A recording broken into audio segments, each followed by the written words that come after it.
أحيانا يغتر الإنسان بإيمانه أي نعم. فيظن أنه يعني لن يضله الله والعياذ بالله أو شيء من هذا. وأنت ترى يعني من كان معك يوما ما على الخير والهدى والآن سبحان الله يعني انحرف وانصرف إلى أمر آخر. فلهذا من الذي يعني أضله وهداك؟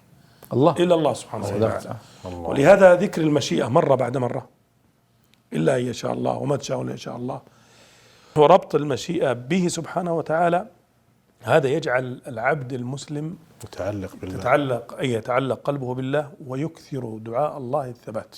سبحان الله. كما كان يفعل النبي صلى الله عليه نعم، وسلم. وهذا فعل النبي صلى الله عليه وسلم، كان يفعل ذلك ويقول يا مقلب القلوب ثبت قلبي على دينك. وكان يقسم كثيرا بقوله لا ومقلب القلوب، فقالت له أم سلمة إني أراك تكثر من ذلك، فقال يا أم سلمة أما علمت أن القلوب بين أصبعين من أصابع الرحمن يقلبها كيف يشاء. الله أكبر. يعني تأمل هذا الأمر، مخيف والله. وخصوصا في هذه الأزمان، أزمان الفتن، فليكن من أهم ما يدعو به الإنسان أن يثبته الله على دينه وعلى قوله الثابت، ويجعل هذا يا أبا عبد الله وردا له في الصباح وفي المساء.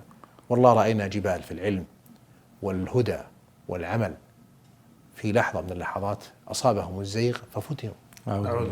لا تظن أن هذا اللي أصابهم يعني كان بعيد عنك، بعيد عنك، بل ترى قريب منك، وما بينك وبين أن تقع في ذلك إلا أن يخليك الله. نعوذ بالله من الخطأ. فيكلك إلى نفسك، إلى ضعف وخور وهوان وذل. ألم يقل الله سبحانه وتعالى للنبي صلى الله عليه وسلم ولولا أن ثبتناك لقد كدت تركن إليهم شيئا قليلا. أي والله. إذا لأذقناك ضعف الحياة وضعف الممات. إذا كان هذا يقال في حق رسول الله صلى الله عليه وسلم، فمن نحن أمام هذا؟ لكن قال ولولا أن ثبتناك، فالثبات فالثبات من الله سبحانه وتعالى. لاحظ أبو عبد الله في سورة الفاتحة ترى في إشارة لهذا المعنى، اهدنا الصراط المستقيم، ثم قال صراط الذين أنعمت.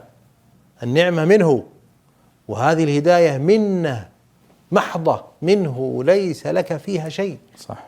فدائما كلها إليه واسألها منه واطلب الثبات عليها منه. وعندما تقول اهدنا استحضر هذا المعنى، اهدني في كل شيء، أنا محتاج إليك يا الله، ليس في أصول الملة بل حتى في دقائق الأمر.